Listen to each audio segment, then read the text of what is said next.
Hey there everyone, and welcome back to the course. In this session we are going to talk about VLOOKUPs, and the chances are that if you're taking this course and you've made it this far, you've probably heard of the term VLOOKUP. It's one of the most common requirements I've seen around the industry and job requirements, as well as requirements of a data analyst, that they heavily rely on Excel. And it's an understood phenomenon that anyone who knows how to do VLOOKUPs is well regarded as an advanced user. So get ready to have that title given to you because you're totally going to rock this. All right, let's go ahead and start by defining what a VLOOKUP actually is.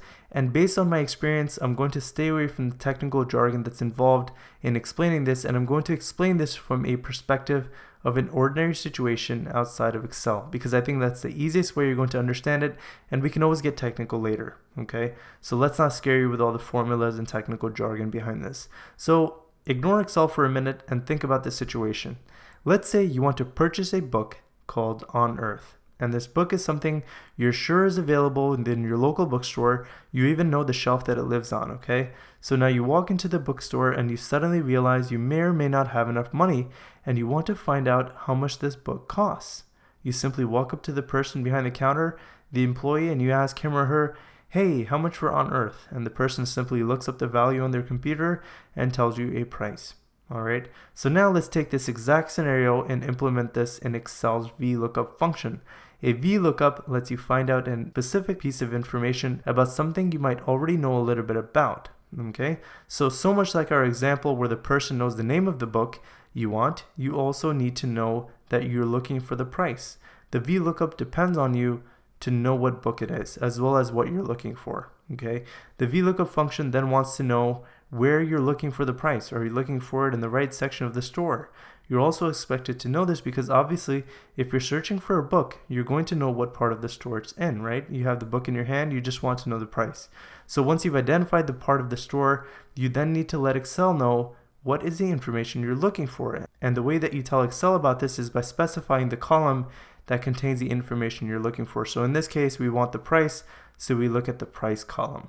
All right, and finally we're going to specify whether or not we want an exact price for the book. So let's go ahead and see this in practice. What I want you to do is to open up the VLOOKUP practice workbook here, and I want you to practice along with me. Okay, first things first, when you open it up, go ahead and click on the cell A1, and I'm going to explain why this is so important and why I've kept this column blank. Once you have this selected, click on the insert function dialog box, which is this box here, f of x.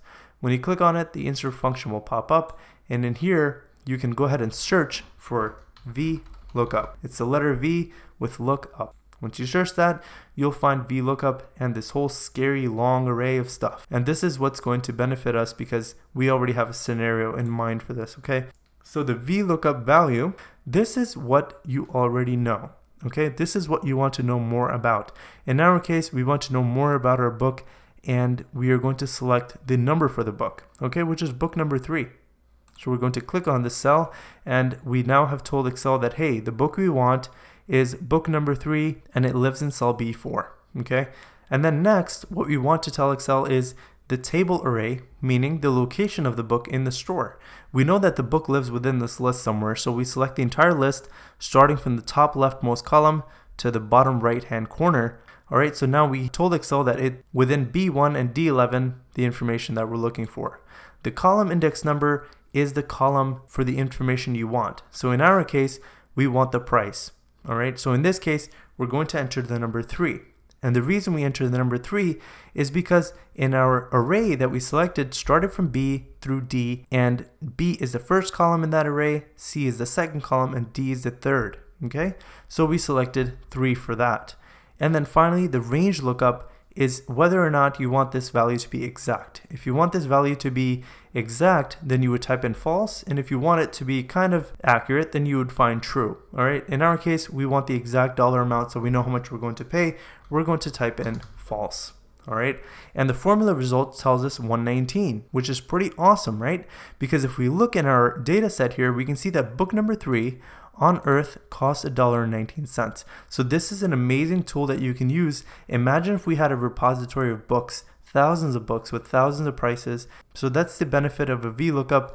It lets you figure out information you might not know by using information you already have. So now let's get into the technical bits as to why we selected A1. The reason we selected A1 is because a VLOOKUP, by design, it's hard-coded this way, is that it can only look down and to the right. Okay, it can't look for values up and to the left, for example. So if there was a book name that was living somewhere to the left of our sheet here, let's say this table was somewhere around here and we were typing in cell F, the VLOOKUP formula for a value that lived out here, it would not work that way. It depends on it to be on the down and to the right. So that's something you want to keep in mind. That's why we chose the top left-hand corner, which is the cell right next to the start of the array that we were working with, right?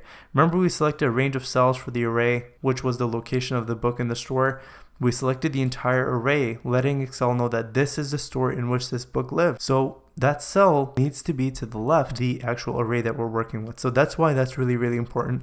It's something I want you to know. So go ahead and practice this VLOOKUP and keep reminding yourself of this example and how it all relates together, okay? We'll take a look at the formula once again, where B4 is the actual value that we want to know more about, which is the lookup value. What are you looking up? We're looking up book number 3, which is on Earth, right?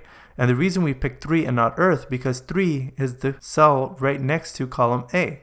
All right, so it needs to live right next to it. So we looked for book number 3.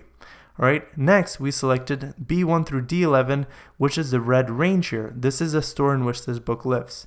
Finally, we picked column number 3, right? This is the column index number, which is first column, second column, and finally third column, which is column D, but we have to specify it in terms of numbers. So this is the index column number. And finally, we specified false because we wanted an exact match in terms of the value, which is $1.19, letting us know how much this book costs. So I hope that made sense. If not, go ahead and play this video back, pause it, and understand the different concepts that are involved here. And I hope this really makes sense. Go ahead and practice this. It's really important that a VLOOKUP is practiced because it's something that's not apparent right off the bat, all right? So if you need any help, go ahead and talk to me down below in the comment section, and I'll make sure that I reach out and clarify the best I can, okay? Thanks a lot, and I'll see you in the next session.